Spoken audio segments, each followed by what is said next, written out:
Hello everyone, good morning সবাইকে। তো আজকে আমি ব্লগটা রেডি হয়ে শুরু করলাম। তো আজকে যাচ্ছি জামাই ষষ্ঠীতে।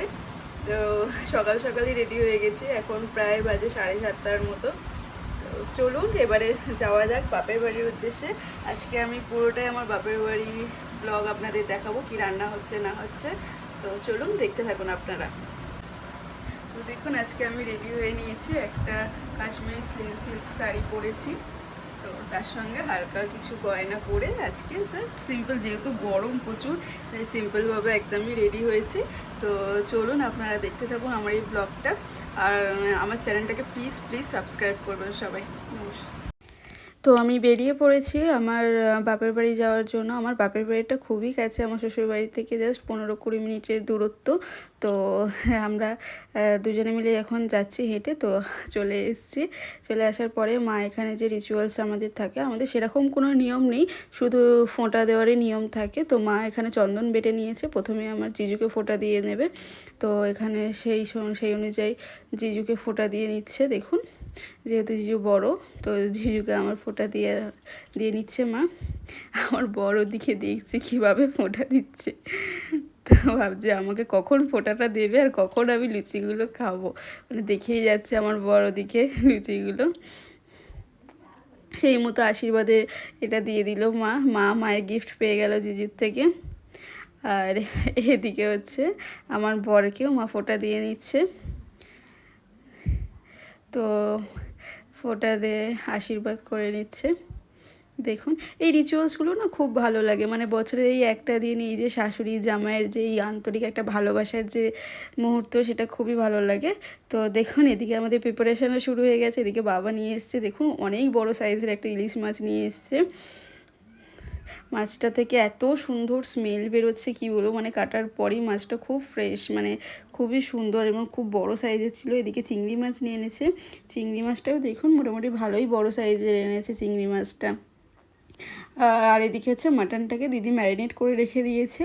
এদিকে হচ্ছে পেঁয়াজ, আদা রসুনের পেস্ট, হলুদ গুঁড়ো, লঙ্কা গুঁড়ো, একটা টমেটো দিয়েছে আর একটু টক দই দিয়ে ওটাকে ম্যারিনেট করে রেখে দিয়েছে। বেশ কিছুক্ষণ এটাকে রাখবে, মিনিমাম 15 থেকে 20 মিনিট এটাকে রেখে দেবে। অন্যদিকে শাক ভাজা বসিয়ে দিয়েছে। দেখুন যেহেতু পাতে শাক মানে ভাজা দিতে হয় 3 রকম কিংবা 5 রকম, যে যেরকম পারে তো সেরকম ভাজা দিয়ে দেবে। তো দিদি আজকে রান্নার ডিপার্টমেন্টের দিদি আর বাবা দুজনে মিলে রান্না করবে। আমার বাবাও খুব সুন্দর রান্না করে, আমাদের এইখানে থেকেও দেখুন জানলা থেকে পুরো রাস্তাটা দেখা যায়। তো দিদি রান্না করে নিয়েছে, দিদি আজকে অনেক ভোরবেলা এসছে। তো দেখুন এদিকে আমাদের প্রায় রান্না কমপ্লিটও হয়ে গেছে। আর এদিকে আমরা সব সাজিয়েও নিয়েছি প্লেটগুলো, খুব সুন্দর লাগছে কিন্তু টেবিলটা, দুটো জামাইয়ের জন্য প্লেট সাজানো হয়ে গেছে এদিকে। সত্যি জামাইরা খুব আদরের হয় না বউদের থেকে।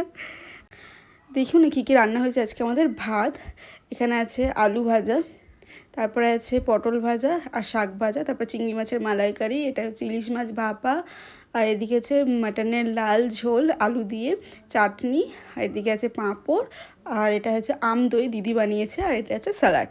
বাট আজকের মেনু এইটুকুনি। আগের বছরে অনেক আরও মেনু ছিল। তো এই যে আমার হাজব্যান্ড খেতে বসে গেছে,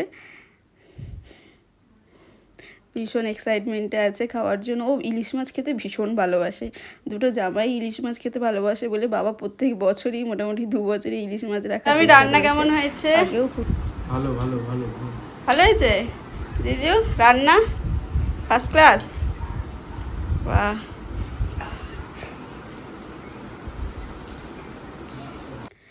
তারপরে দেখুন সন্ধেবেলা আমরা বেরিয়ে পড়েছি। আমাদের সামনে একটা মাঠ আছে, অনেক বড় মাঠ। তো সেখানে আমি দিদি মা একটু জাস্ট ঘুরতে গেছিলাম, গিয়ে দেখছিলাম বাচ্চারা খেলছে, ওখানে ক্রিকেট খেলছে। বেশ অনেকক্ষণ দাঁড়িয়েছিলাম, ওই পাশটাতে একটু বসেও ছিলাম অনেকক্ষণ।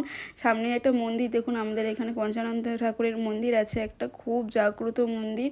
মানে বাবার কাছে যেটা মানে মন থেকে তুমি চাইবে না, সেটাই বাবা যেন দুহাত ভরে তোমাকে দিয়ে দেয়। এত জাগ্রত মন্দির আমাদের এখানে, নীলেরবাতিতে পুজো হয়।